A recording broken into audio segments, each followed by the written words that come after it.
വർദ്ധിക്കുന്നേ രാജൻ വരവതോർക്കുമ്പോ കാന്തനവൻ വരവിൻ കാലങ്ങളേറെയില്ല നാളുകൾ നീളുകില്ല ഹല്ലേലൂയ കാന്തനവൻ വരവിൻ കാലങ്ങളേറെയില്ല നാളുകൾ നീളുകില്ല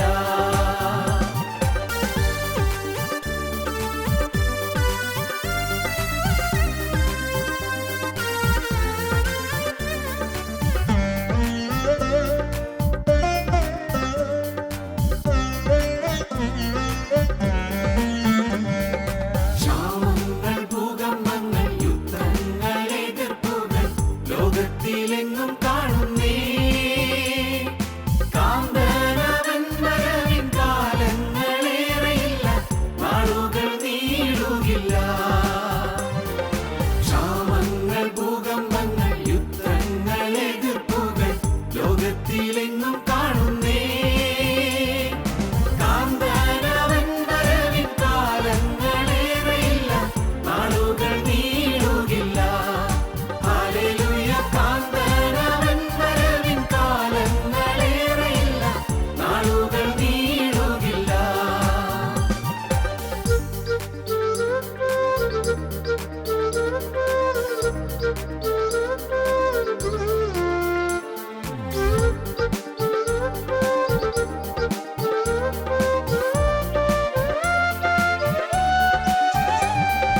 വന്നിടും യേശുരാജൻ തന്നിടും പ്രതിഫലം തന്നോടെ മക്കൾക്കേവർക്കും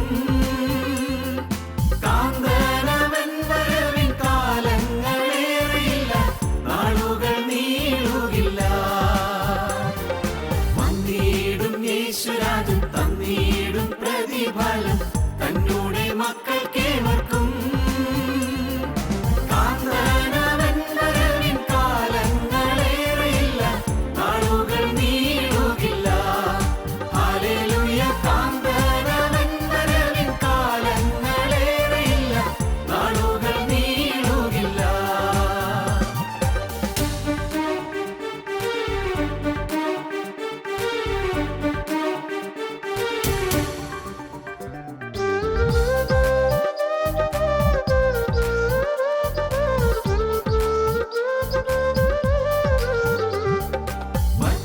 ശരീരം വിട്ടു ക്രിസ്തൻ സന്നിധി തന്നെ എത്തിയിടും ഞാനും വേഗത്തിൽ കാന്തനവൻ വരവിൻ കാലങ്ങളേറെയില്ല നാളുകൾ നീളുകില്ല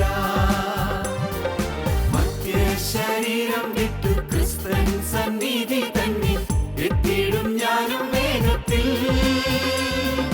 കാന്തനവൻ വരവിൻ കാലങ്ങളേറെയില്ല നാളുകൾ നീളുകില്ല ഹല്ലേലൂയ കാന്തനവൻ വരവിൻ കാലങ്ങളേറെയില്ല നാളുകൾ നീളുകില്ല ഞങ്ങളും ക്രൂശിക്കപ്പെട്ട ക്രിസ്തുവിനെ പ്രസംഗിക്കുന്നു. ദൈവ തിരുനാമത്തിന് മഹത്വം ഉണ്ടാകട്ടെ. നമുക്ക് തിരുവചനത്തിൽ നിന്നൊരു വാക്യം വായിക്കാം. യോശുവയുടെ പുസ്തകം 3-ാം അധ്യായം 4-ാം വാക്യം മുതൽ. എന്നാൽ നിങ്ങൾക്കും അതിനുമിടയിൽ 2000 മുഴം അകലമുണ്ടായിരിക്കണം. അതിനോടെ അടുക്കരുത്. അങ്ങനെ നിങ്ങൾ പോകേണ്ടുന്ന വഴി അറിയും. ഈ വഴിക്ക് നിങ്ങൾ മുമ്പേ പോയിട്ടില്ലല്ലോ. ഈ വഴിക്ക് നിങ്ങൾ മുമ്പേ പോയിട്ടില്ലല്ലോ. ദൈവത്തിന് സ്തോത്രം. ദൈവത്തിന് വചനം പറയുകയാണ്, ഈ വഴിക്ക് മുൻപേ നിങ്ങൾ പോയിട്ടില്ലല്ലോ. ഒരു പുതിയ വർഷം നമുക്ക് മുൻപിൽ ലഭിച്ചിരിക്കുകയാണ്. ഈ വഴിയെ നിങ്ങൾ മുമ്പേ പോയിട്ടില്ലല്ലോ. എന്തെന്തെല്ലാം കാര്യങ്ങളാണ് സംഭവിക്കാൻ പോകുന്നതൊക്കെ അറിഞ്ഞുകൂടാ. അടുത്ത ആണ്ടിലെ പുതിയ വർഷം നാം കാണുമോ അത് നമുക്ക് അറിഞ്ഞുകൂടാ. നമ്മുടെ ജീവിതത്തിൽ ഏതെല്ലാം സംഭവ പരമ്പരകളാണോ വരാൻ പോകുന്നത് അത് നമുക്ക് അറിഞ്ഞുകൂടാ. ഈ വഴിയെ നിങ്ങൾ മുമ്പേ പോയിട്ടില്ലല്ലോ. ഇതുവരെയും പോയിട്ടില്ലാത്ത ഒരു വഴിയിൽ കൂടി നാം പോകാൻ തുടങ്ങുകയാണ്. ഇതുവരെയും നാം സഞ്ചരിച്ചിട്ടില്ലാത്ത ഒരു പുതിയ പാത. മൈ കൺവേർഷൻ എന്ന പേരിൽ ടോൾസ്റ്റോയ് ഒരു പുസ്തകം എഴുതിയിട്ടുണ്ട്. എൻ്റെ മാനസാന്തരം എന്ന പുസ്തകത്തിൻ്റെ പേര് തന്നെ മൈ കൺവേർഷൻ. ടോൾസ്റ്റോയെക്കുറിച്ച് നിങ്ങൾക്കറിയാമോ? ടോൾസ്റ്റോയ് വലിയൊരു നോവലിസ്റ്റാണ്, റഷ്യൻ നോവലിസ്റ്റ്. ടോൾസ്റ്റോയി ആ പുസ്തകത്തിൽ അദ്ദേഹത്തിൻ്റെ ജീവിതം തുറന്നു വയ്ക്കുകയാണ്. മൈ കൺവേർഷൻ, എൻ്റെ മാനസാന്തരം. എത്ര ഹീനമായി ജീവിച്ചയാളായിരുന്നു എന്ന് ടോൾസ്റ്റോയി അതിൽ ഏറ്റുപറയുകയാണ്. വളരെ മോശമായി ജീവിച്ചയാളായിരുന്നു. പക്ഷേ ഒരു സമയത്ത് ക്രിസ്തുവിനെ കണ്ടെത്തുകയും പുതിയ പ്രതിഷ്ഠയെടുക്കുകയും പുതിയ സമർപ്പണം എടുക്കുകയും ചെയ്തു. ടോൾസ്റ്റോയി ക്രിസ്തു ഭക്തനായി മാറി. പിന്നീട് ടോൾസ്റ്റോയി എഴുതിയ അന്ന കരീന എന്ന് പറയുന്ന പുസ്തകം വളരെ സുപ്രസിദ്ധമാണ്. ടോൾസ്റ്റോയുടെ കഥകൾ വളരെയേറെ ഇമ്പകരമായ കഥകളാണ്. 6 അടി മണ്ണ് എന്ന് പറയുന്നൊരു കഥ ടോൾസ്റ്റോയി എഴുതിയിട്ടുണ്ട്, ഒരു ചെറുകഥ. ടോൾസ്റ്റോയി ജീവിതത്തിലേക്ക് തിരിഞ്ഞു നോക്കി തെറ്റുകളെല്ലാം ഏറ്റുപറഞ്ഞ് ഒരു പുതിയ സമർപ്പണം എടുത്തു, പുതിയ ജീവിതം തുടങ്ങി, ഒരു പുതിയ പാതയിൽ കൂടി നടക്കാൻ തുടങ്ങി. ദൈവത്തിന് സ്തോത്രം. നമ്മുടെ ജീവിതത്തിൽ ഒരു പുതിയ വർഷം നമ്മുടെ മുന്നിൽ കിട്ടിയിരിക്കുകയാണ്. ഒരു പുതിയ വർഷം. ഈ പുതുവർഷത്തിൽ എന്തെല്ലാം മോഹനമായ പ്രതീക്ഷകളൊക്കെയാണ് നമുക്കുള്ളത്. നല്ല ഭാഷയിൽ പറഞ്ഞാൽ കനകക്കിനാവുകൾ, പലതരത്തിലുള്ളതായ സ്വപ്നങ്ങൾ നമ്മുടെ പലരുടെയും ഹൃദയത്തിലുണ്ട്. പല പ്ലാനിങ്സ്, പല പദ്ധതികൾ നമ്മുടെ മനസ്സിലുണ്ട്.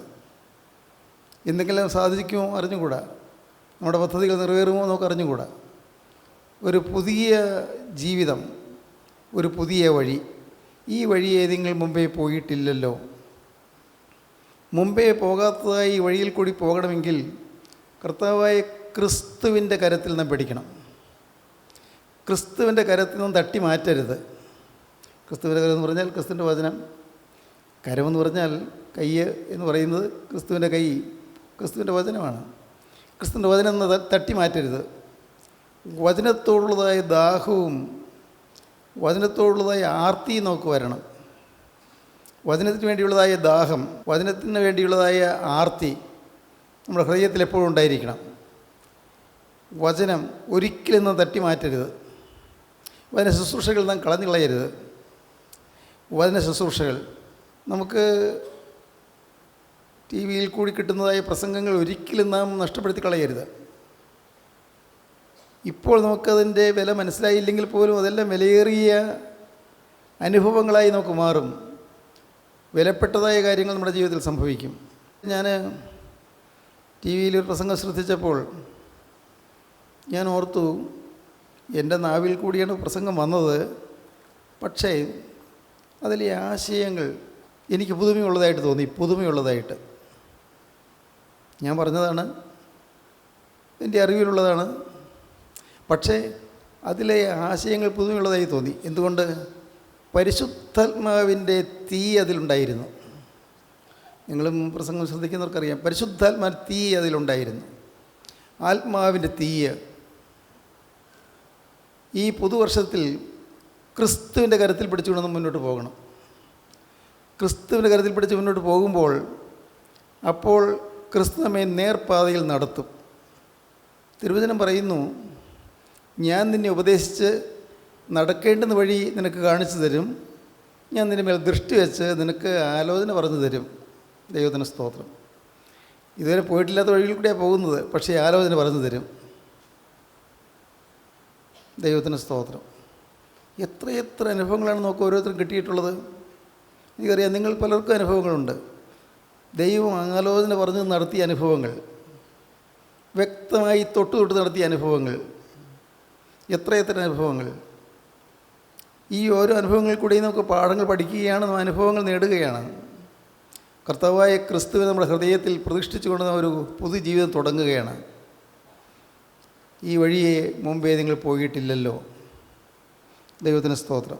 നവീകരണ പ്രസ്ഥാനത്തിൻ്റെ റിഫോർമേഷൻ, നവീകരണ പ്രസ്ഥാനത്തിൻ്റെ ഉപജ്ഞാതാവായ മാർട്ടിൻ ലൂതർ പറഞ്ഞു, ഈ പുതുവർഷത്തിൽ ഞാനൊരു തീരുമാനമെടുക്കുകയാണ്. ഒരു കാരണവശാലും ഞാൻ മൂലം ആരുടെയും കണ്ണ് നനയരുത്. ഞാൻ മൂലം ആരുടെയും കണ്ണ് നനയാനിട വരരുത്. അദ്ദേഹം ഇങ്ങനെ പറഞ്ഞത്, happy new year, grant that I may bring no tear to any I.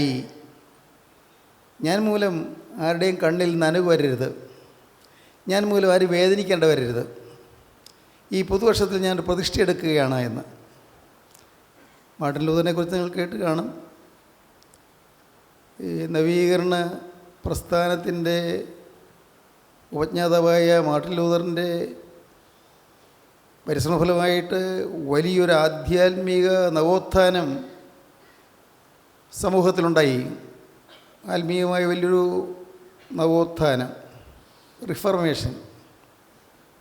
Martin Luther ഞാൻ മൂലം ആരുടെയും കണ്ണ് നനയാൻ ഇടവരരുതെന്ന് പ്രാർത്ഥിച്ചു. അദ്ദേഹം പറയുകയാണ്, ഹാപ്പി ന്യൂ ഇയർ, പുതുവർഷം, സന്തോഷത്തിൻ്റെ പുതുവർഷം. Happy new year, grant that I may bring no tear in to any eye. ദൈവത്തിന് സ്തോത്രം. നമ്മൾ മെറി ക്രിസ്തുമസ് എന്നും ഹാപ്പി ന്യൂ ഇയർ എന്നും പറയും. പക്ഷേ നാം ആരും മെറി ന്യൂ ഇയർ എന്ന് പറയില്ല. അതെന്തായിരിക്കാം? മെറി ന്യൂ ഇയർ എന്ന് പറയുന്നില്ല, ഹാപ്പി ന്യൂ ഇയർ എന്ന് പറയും. മെറി അല്ല, അത് മെറിമെൻ്റ് അല്ല. എന്ന് പറഞ്ഞാൽ എന്താണ്? ന്യൂ ഇയർ ഒരിക്കലും ആർഭാടത്തിനുള്ളതല്ല, ഒരിക്കലും ആഘോഷത്തിനുള്ളതുമല്ല. അത് പുതുപാത തിരഞ്ഞെടുക്കുന്ന അനുഗ്രഹീതമായ പാതയാണ്, അനുഗ്രഹീതമായ വഴിയാണ്, അനുഗ്രഹീതമായൊരു സരണിയാണ് പുതിയ പാത. ദൈവത്തിന് സ്തോത്രം. യോശുവ എന്നത് പറയാൻ കാരണം, യോശുവയുടെ മുന്നിൽ വലിയൊരു ടാസ്ക്, വലിയൊരു കഷ്ടപ്പാട് കിടക്കുന്നു, വലിയൊരു അധ്വാനം. അങ്ങ് മിസ്രൈമിൽ നിന്ന് വരുന്നതായ ജനത്തെ മോശ നടത്തിക്കൊണ്ട് വന്നു.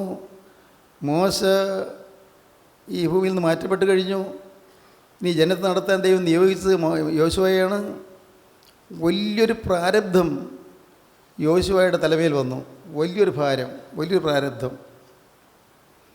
ദൈവത്തിന് സ്തോത്രം.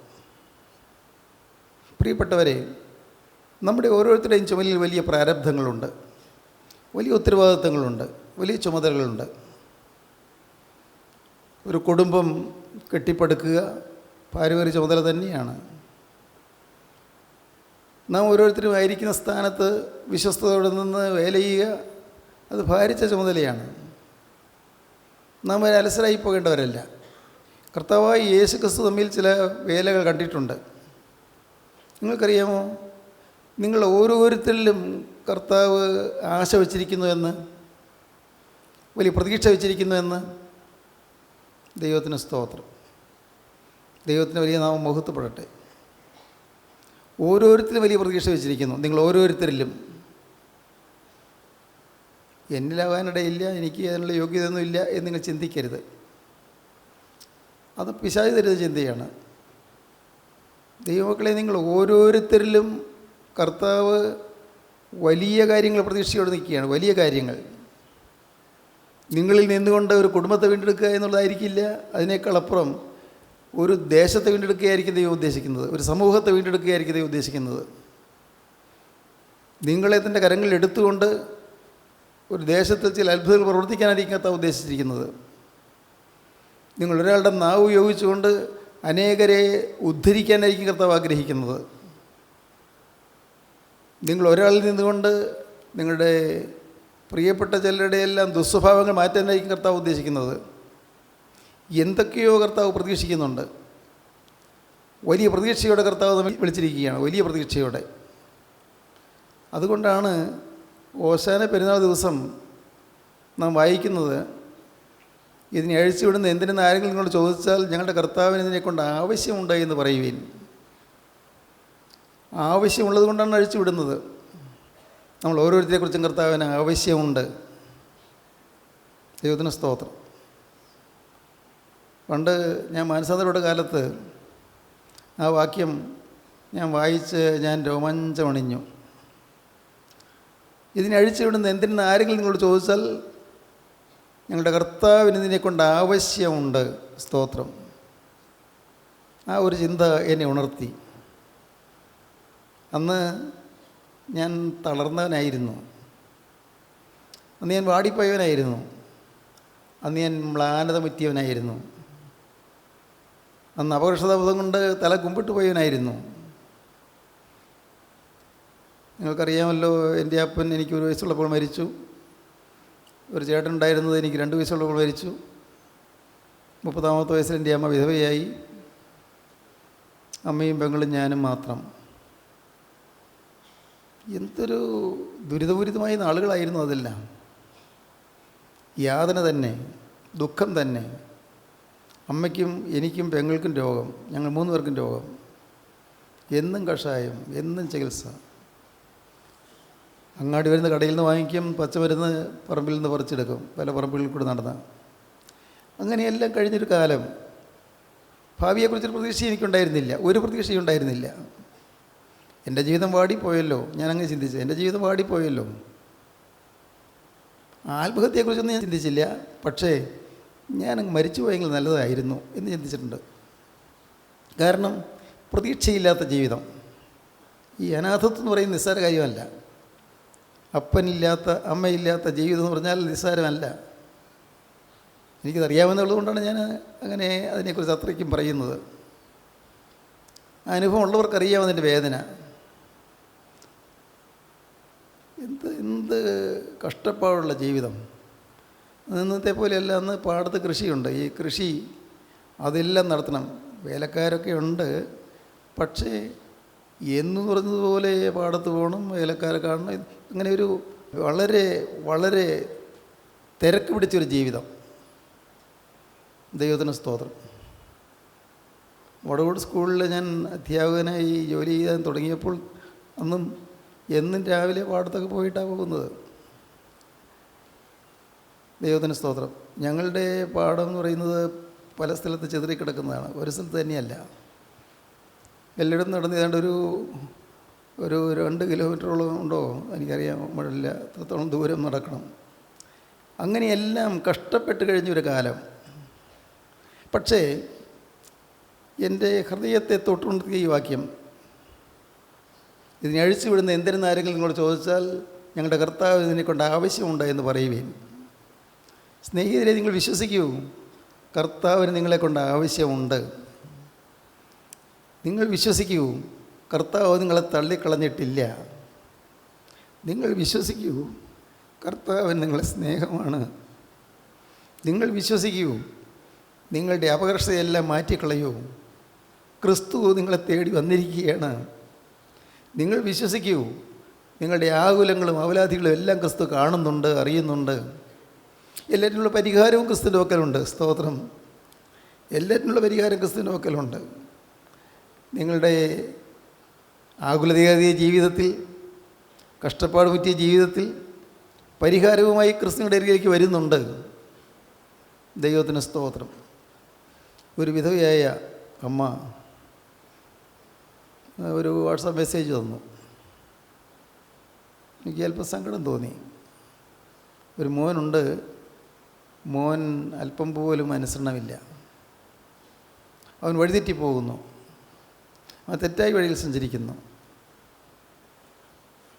അപ്പൻ മരിച്ചുപോയി, അവനെ ശാസിക്കാൻ ആരുമില്ല, നേർവഴിക്ക് നടത്താൻ ആരുമില്ല. ആ അമ്മ ഉള്ളം നൊന്ത് വിങ്ങി എനിക്ക് എഴുതി പ്രാർത്ഥിക്കണമെന്ന്. അവിടെ ഞാൻ പറഞ്ഞു, ഭയപ്പെടേണ്ട, ക്രിസ്തു ഉണ്ട്, ഭാരപ്പെടേണ്ട, യേശു ക്രിസ്തു ജീവിക്കുന്നുണ്ട്, ആശ്വാസമെല്ലാം ക്രിസ്തു ഉണ്ട്. ആരോരുമില്ലെന്ന് വിചാരിക്കുന്നവർക്ക് നാഥനായ ക്രിസ്തു ഉണ്ട്. വിശ്വാസത്തോടെ ഉറച്ചു നിൽക്കൂ. ഒരിക്കലും നിരാശ വരരുത്, ഒരിക്കലും ഭാരപ്പെടരുത്, ഒരിക്കലും തളരരുത്. ഞാൻ പറഞ്ഞു, ഞാൻ എഴുതി. ദൈവത്തിന് സ്തോത്രം. ദൈവത്തിൻ്റെ വലിയ നാമം മഹത്വപ്പെടും. പ്രിയപ്പെട്ടവരെ, യേശുക്രിസ്തു ജീവിക്കുന്നു, യേശുക്രിസ്തു പ്രവർത്തിക്കുന്നു, യേശുക്രിസ്തു നമ്മെ സ്നേഹിക്കുന്നു. യേശുക്രിസ്തു പറയുന്നു, എനിക്ക് നിന്നെക്കൊണ്ട് ആവശ്യമുണ്ട്. ഇതുവരെ നീ പോകുന്ന വഴിയിൽ നിന്ന് വ്യത്യസ്തമായ പുതിയ വഴിയിൽ കൂടി നീ പോകാൻ പോവുകയാണ്, ഒരു പുതിയ വഴി. ദൈവത്തിന് സ്തോത്രം. വില്യം ആർതർ വാർഡ് എന്ന ഒരു ആംഗ്ലേയ കവി എഴുതി, another fresh new year is here. ഒരു പുതിയ വർഷം ഇതാ വന്നിരിക്കുന്നു.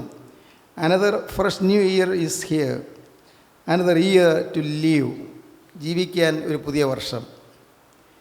To vanish worry, doubt and fear, ആകുലങ്ങളെയും ഭയപ്പാടിനെയും ആശങ്കകളെയും അകറ്റുവാൻ ഇതാ ഒരു പുതിയ വർഷം നമ്മുടെ മുന്നിൽ എത്തിയിരിക്കുന്നു.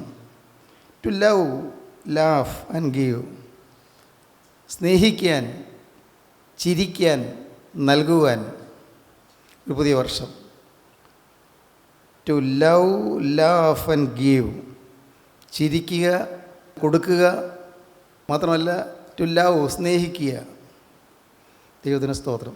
ഈ പുതിയ വഴിയിൽ കൂടി പോകുമ്പോൾ ക്രിസ്തുവിന് എന്നിൽ കൂടി ചില കാര്യങ്ങൾ നടത്താനുണ്ടെന്നുള്ള വിശ്വാസത്തോടെ നിങ്ങൾ പോകുമ്പോൾ ക്രിസ്തുവിനെ സ്നേഹിക്കാൻ പറ്റും, മറ്റുള്ളവരെയും സ്നേഹിക്കാൻ പറ്റും. ദൈവത്തിന് സ്തോത്രം. എല്ലാവരെയും സ്നേഹിക്കുന്ന നിഷ്കളങ്കമായ സ്നേഹം ഹൃദയത്തിൽ നിറഞ്ഞു വരും. നിങ്ങൾ ഓർക്കും, എന്തൊരത്ഭുതം, ഞാൻ വിചാരിച്ചതുപോലല്ലോ ജീവിതം. എൻ്റെ കാര്യം അന്വേഷിക്കാൻ ഒരാളുണ്ടല്ലോ, എന്നോട് ചേർന്ന് നിൽക്കുന്ന ഒരാളുണ്ടല്ലോ, എൻ്റെ കണ്ണീർ തുടയ്ക്കാൻ ഒരാളുണ്ടല്ലോ, എൻ്റെ ഏങ്ങലടി ഏറ്റുവാങ്ങാൻ ഒരാളുണ്ടല്ലോ. സത്യം പ്രിയപ്പെട്ടവരെ, സമ്പൂർണ്ണ സത്യം ഞാൻ അനുഭവിച്ചുകൊണ്ടല്ലേ പറയുന്നത്. ഞാൻ അനുഭവിക്കുന്നു. കരച്ചിൽ കേൾക്കാൻ യേശുവുണ്ട്, കണ്ണീര് തുടയ്ക്കാൻ യേശുവുണ്ട്, ആകുലങ്ങൾ അകറ്റാൻ യേശുവുണ്ട്, ഭാരങ്ങൾ മാറ്റാൻ യേശുവുണ്ട്. നീ എന്തിനു കരയുന്നു മോനെ എന്ന് ചോദിച്ചുകൊണ്ട് അരികത്ത് വന്ന് പുറം തലോടിത്തരാൻ യേശുവുണ്ട്. ഞാൻ നിൻ്റെ കൂടെ ഉണ്ടായിരുന്നല്ലോ എന്ന് പറഞ്ഞുകൊണ്ട് അരികത്ത് ചേർന്ന് നിൽക്കാൻ യേശുവുണ്ട്. ഞാൻ നിന്നെ വിട്ട് പോയില്ലായിരുന്നല്ലോ എന്ന് പറഞ്ഞുകൊണ്ട് ചേർന്ന് നിൽക്കാൻ യേശുവുണ്ട്. ദൈവത്തിന് സ്തോത്രം. മോളെ, ഞാൻ നിന്നെ വിട്ട് പോയി എന്ന് ആര് നിന്നോട് പറഞ്ഞു? ഞാൻ നിന്നെ വിട്ട് പോയിട്ടില്ലായിരുന്നല്ലോ എന്ന് പറഞ്ഞുകൊണ്ട് ചേർന്ന് നിന്ന് പുറം തലോടി തരാൻ യേശുവുണ്ട്. സ്നേഹവാനായ യേശു, കർത്താവായ യേശു ക്രിസ്തു അവിടുത്തെ ആണിപ്പാടുള്ള കരം കൊണ്ട് നമ്മെ തലോടുമ്പോൾ അവിടെ പാപങ്ങളെല്ലാം മാഞ്ഞു പോകുന്നു. കഴിഞ്ഞ കാല ജീവിതത്തിൽ നിന്ന് പോയ തെറ്റുകളെല്ലാം ക്ഷമിക്കപ്പെട്ടു പോകുന്നു, എല്ലാം കഴുകപ്പെട്ടു പോകുന്നു. ദൈവത്തിന് സ്തോത്രം. ഈ പുതിയ പാതയിൽ കൂടി നടക്കാൻ ഒരു പുതിയ വീക്ഷണഗതി നമുക്ക് ലഭിക്കുന്നു, പുതിയ കാഴ്ചപ്പാട് നമുക്ക് ലഭിക്കുന്നു. ദൈവത്തിന് സ്തോത്രം. ഇന്ന് നിങ്ങൾ ഈ വാക്കുകളെ കേട്ടുകൊണ്ടിരിക്കുമ്പോൾ നിങ്ങൾ കർത്താവിനോടൊരു വാക്ക് പറയണം. കർത്താവേ, അങ്ങനെ യേശുവിനോട് ചേർന്നുള്ള ഒരു യാത്രയുണ്ടെങ്കിൽ അതിന്ന് എനിക്ക് തുടങ്ങിത്തരണം. യേശുവിനോട് കൂടെയുള്ളൊരു യാത്രയൊന്നെങ്കിലും ഉണ്ടെങ്കിൽ ഈ പുതിയ വഴിയെ യാത്ര ചെയ്യാൻ ഇന്ന് അതിന് തുടക്കം കുറിച്ച് തരണം. ദൈവത്തിന് സ്തോത്രം. നിങ്ങൾ അമാന്തിക്കരുത്, ഹൃദയം സമർപ്പിക്കാൻ വൈകരുത്, ദൈവത്തോട് ഒരു ഉടമ്പടി ചെയ്യാൻ വൈകരുത്, ഹൃദയത്തിൻ്റെ സകല ഭാരങ്ങളും ക്രിസ്തുവിൻ്റെ കരങ്ങളിൽ കൊടുക്കാൻ വൈകരുത്, താമസിക്കരുത്. ക്രിസ്തു ഇതാ നിങ്ങളുടെ അരികത്ത് വന്ന് നിൽക്കുകയാണ്. അവൻ വാത്സല്യ വായ്പോടെ നിങ്ങളുടെ നേരെ തൻ്റെ ആണിപ്പാട് കരം നീട്ടുകയാണ്. അവൻ കണ്ണുനീര് തുടയ്ക്കാൻ നിങ്ങളുടെ നേരെ ആ കരം നീട്ടുകയാണ്. നിങ്ങളെ സ്നേഹിക്കുന്ന ക്രിസ്തു, കഴിഞ്ഞ കാലങ്ങൾ മായ്ച്ചു തരാമെന്ന് പറയുന്ന ക്രിസ്തു, മോനെ എനിക്ക് നിന്നെക്കൊണ്ട് ആവശ്യമുണ്ട് എന്ന് പറയുന്ന ക്രിസ്തു, നീ ഇതുവരെയും പോയിട്ടില്ലാത്ത പുതിയ വഴിയിൽ കൂടി ഞാൻ നിന്നെ കരം പിടിച്ച് നടത്തിക്കൊള്ളാമെന്ന് പറയുന്ന ക്രിസ്തു, അവനിതാ നിങ്ങളുടെ ചേർന്ന് നിന്ന് നിങ്ങൾ കരുത്തിൽ പിടിക്കുന്നു. ദൈവത്തിന് സ്തോത്രം. കർത്താവേ, ഇനിയുള്ള ഓരോ ദിവസവും, ഇനിയുള്ളതായ ഓരോ മണിക്കൂറും, ഓരോ സെക്കൻഡും നാഥാ നിനക്കായി ഞാനിതാ വേർതിരിച്ച് വയ്ക്കുന്നു. എൻ്റേതെല്ലാം തീർന്നു യേശുവേ, എൻ്റേതെല്ലാം പിറയിലേക്ക് ഞാൻ എറിഞ്ഞു. നാഥാ, പിറയിലേക്കെല്ലാം ഞാൻ മാറ്റി. എൻ്റെ യേശുവേ, ഞാനിതാ പുതിയൊരു ജീവിതം ഇതാ തുടങ്ങുന്നു. ഫ്രഷ് ന്യൂ ഇയർ ഞാനിതാ ആരംഭിക്കുന്നു. കർത്താവേ, നീ എൻ്റെ കൂടെ നിൽക്കണമേ, നീ എൻ്റെ കൂടെ പോരണമേ. എൻ്റെ കർത്താവേ, ഭാരമേറിയ ചുമടും പേറി ഞാൻ പോകുമ്പോൾ കർത്താവേ, നീ എനിക്ക് തണലും തുണയുമായി നിൽക്കണമേ, നീ എനിക്ക് സഹായിയായിരിക്കണമേ. നാഥാ, നീ എന്നെ വിട്ട് പോകരുതേ. എൻ്റെ അതിക്രമങ്ങൾ നീ എന്നോട് പൊറുക്കണമേ, എൻ്റെ പാപങ്ങളുടെ മേൽ കണക്കിടരുതേ. എൻ്റെ കർത്താവേ, ലോകസ്നേഹം എന്നിലുള്ളത് കർത്താവേ, അത് എൻ്റെ പേരിൽ അകൃത്യമായി വരരുതേ. എല്ലാം മാറ്റിമറിച്ച് പൂർണ്ണാത്മീയനാക്കി എന്നെ മാറ്റണമേ കർത്താവേ. നാഥ, നീ കുരിശിൽ ചൊരിഞ്ഞ രക്തത്താൽ എന്നെ നീ കഴുകണമേ. കുരിശിൽ ചൊരിഞ്ഞ രക്തത്താൽ എൻ്റെ പാവക്കറകളെല്ലാം കഴുകണമേ. ആ തിരക്കത്തിൽ ഞാൻ ആശ്രയിച്ച് ഞാൻ ഇതാ നിൻ്റെ പാദപീഠത്തിൽ വന്ന് വീഴുന്നു. ആ തിരക്കത്തിൽ ശരണപ്പെട്ടുകൊണ്ട് നിൻ്റെ പാദപീഠത്തിൽ ഞാൻ വീഴുന്നു. എൻ്റെ കരുണയുള്ള കർത്താവേ, നിൻ്റെ തിരക്തം എൻ്റെ മേൽ തളിക്കണമേ. ആ തിരക്തത്താൽ എന്നെ ശുദ്ധീകരിക്കണമേ. എൻ്റെ കരുണയുള്ള കർത്താവിൻ്റെ തിരക്തത്തെ മാനിച്ചൊരു പുതിയ ജീവിതം ഞാൻ നയിക്കുന്നു. ഞാൻ അതിനോട് ഉടമ്പടി പറയുന്നു. എൻ്റെ കർത്താവേ, നിൻ്റെ പൊന്നു കരങ്ങളിലേക്ക് ഞാൻ എന്നെ ഏൽപ്പിക്കുന്നു. സമർപ്പിക്കൂ പ്രിയപ്പെട്ടവരെ, അവൻ്റെ കരങ്ങളിലേക്ക് ഏൽപ്പിക്കൂ. ഈ സമയം നിങ്ങൾ നഷ്ടപ്പെടുത്താതെ രക്ഷകൻ്റെ കരങ്ങളിലേക്ക് കൊടുത്തുകൊണ്ട് പുതുവർഷത്തിൻ്റെ പുതുപാതകളിലൂടെ നിങ്ങൾക്ക് മുന്നോട്ട് പോകാൻ ഒരു പുതിയ സമർപ്പണം എടുക്കുക. പുതിയ ജീവിതം തുടങ്ങുക. ദൈവത്തിൻ്റെ കരങ്ങളിലേക്ക് നിങ്ങൾ ഏൽപ്പിക്കുക. ആശ്വാസകരമായ ജീവിതം നയിക്കുക. ഒരു നാൾ കർത്താവായ യേശു വീണ്ടും വരുമ്പോൾ അവൻ്റെ സന്നിധിയിലേക്ക് പറന്നു ഉയരാൻ ഒരുങ്ങുക. ഹല്ലേലൂയ, ഹല്ലേലൂയ, ഹല്ലേലൂയ, ഹല്ലേലൂയ. അവൻ്റെ സന്നിധിയിലേക്ക് പറന്നു ഉയരാൻ ഒരുങ്ങിക്കൊള്ളുക. അതിവേഗം ഒരുങ്ങിക്കൊള്ളുക. യേശു ക്രിസ്തു വീണ്ടും വരുമ്പോൾ, വിശുദ്ധന്മാർ പറന്നു ഉയരുമ്പോൾ, കർത്താവേ, നയവാന്മാർ തൻ മുൻകൊമ്പിൻ നാദം കേട്ടിട്ട് അങ്കിയണിഞ്ഞ് എതിരേൽപ്പാനായി പുറപ്പെടുമ്പോൾ ആ കൂട്ടത്തിൽ പറന്നു വരാൻ ഞാനിതാ ഒരുങ്ങുന്നു. ഞാനിതാ സമർപ്പിക്കുന്നു. എൻ്റെ കരുണയുള്ള കർത്താവേ, എന്നെ നിൻ്റെ കരങ്ങളിലേക്ക് തരുന്നു. നാഥ, നിനക്കായി എൻ്റെ ജീവിതം ഞാനിതാ വേർതിരിക്കുന്നു. സമർപ്പിക്കൂ. ഹല്ലേലൂയ. കാരുണ്യവാനായ ഞങ്ങളുടെ സ്വർഗീയ പിതാവേ, അവിടെ നിങ്ങളുടെ കൂടെ തന്നെ ഉള്ളതിനായി ഞങ്ങൾ നിന്നെ സ്തുതിക്കുന്നു. ഞങ്ങൾ നിന്നെ സ്തോത്രം ചെയ്യുന്നു. ഞങ്ങൾ അയോഗ്യരെങ്കിലും, അപ്പോൾ ഞങ്ങൾ അനർഹരെങ്കിലും അവിടെ നിങ്ങളെ സ്നേഹിച്ച് ഞങ്ങളുടെ രീതിയിലേക്ക് വന്നതിനായി ഞങ്ങൾ നിന്നെ സ്തുതിക്കുന്നു. ഞങ്ങൾ നിന്നെ സ്തോത്രം ചെയ്യുന്നു. അപ്പോൾ ഇന്ന് വചനം കേട്ട ഓരോരുത്തരെയും എൻ്റെ കരുണയുള്ള കർത്താവിൻ്റെ കരം തൊടണമേ. കർത്താവേ, ഓരോരുത്തരെയും അവിടുത്തെ കരം പിടിക്കണമേ. കർത്താവേ, ഒരു പുതിയ പാതയിൽ കൂടി നടപ്പാനുള്ളതായ കഴിവും കൃപയും നൽകണമേ. എല്ലാവരെയും വാഴ്ത്തി വിശുദ്ധീകരിക്കണമേ. യേശു ക്രിസ്തുവിൻ്റെ രണ്ടാമത്തെ വരവിന് വേണ്ടി എല്ലാവരെയും ഒരുക്കണമേ. യേശു ക്രിസ്തുവിൻ്റെ ജയകരമായ നാമത്തിൽ പ്രാർത്ഥിക്കുന്ന കൃപയോടെ കേൾക്കണമേ. ആമീൻ. ഹല്ലേലൂയ. സ്തോത്രം.